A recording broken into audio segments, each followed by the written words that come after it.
Good afternoon, my friends, and welcome to another edition of Removing the Liberal Blindfold for this Wednesday, or actually Thursday, the 14th day of February in the year of our Lord, 2019.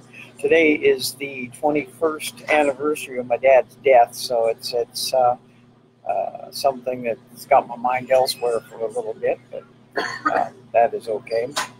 Democratic Senator Kamala Harris officially announced her 2020 presidential run and, like other Democratic politicians, is attempting to portray herself as cool, in touch, and relatable with young voters. Some comments Harris made in regard to her past marijuana use, however, have come under scrutiny and indicate that the senator's recollection was either highly inaccurate or that she deliberately lied in an effort to pander to the young voters. Either way, she succeeded in exposing her own hypocrisy.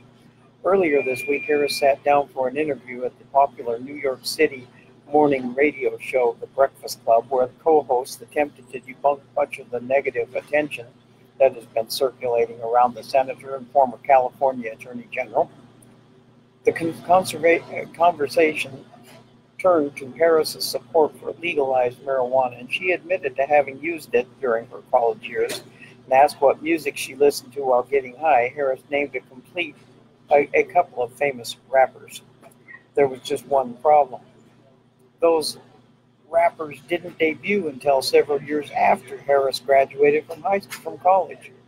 Harris first said that, of course, she supported legalizing marijuana because half my family is from Jamaica. Are you kidding me? Asked if she ever smoked, she replied, I have, and I inhaled. I did inhale.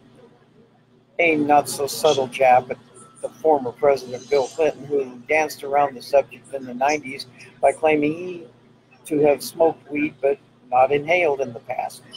She further admitted that it was a long time ago when she had smoked in college and joked, I just broke news. Asked if she would smoke weed if it were legalized nationally, Harris said with a laugh, listen, I know it gives a lot of people joy, and we need more joy in the world. A moment later, and not included in the brief clip that came with this story, Harris was asked what music she listened to when she got high. Definitely Snoop. Tupac for sure, she replied.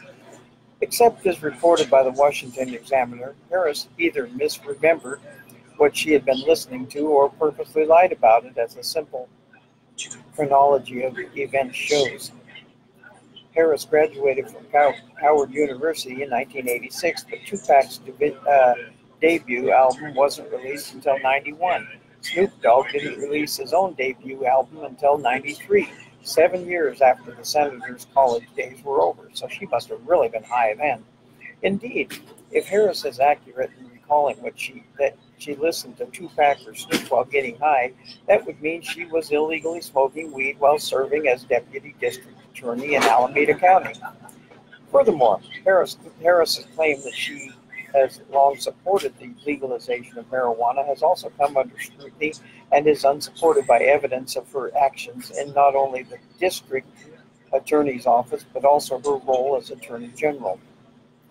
Harris opposed a popular proposition in 2010 that would have legalized recreational marijuana use, and Attorney General worked with the then President Barack Obama's federal agencies to crack down on legal dispensaries for medicinal marijuana use, while also declining to join in an effort by other states to reschedule the drug at the federal level to decriminalize it.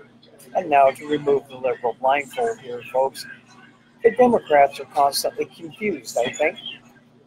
They have told so many lies and distortions that they're having troubles figuring out what to say anymore when asked.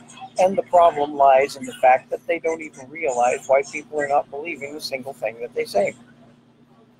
The reason for this is they tell something, then get confronted, change their stories, which means that they lied in the first place. A changing story always means that a lie was implemented when the truth should have been so much better to use. The truth is better because then they wouldn't have to make up another fabrication when they can't remember what they said in the last fabrication.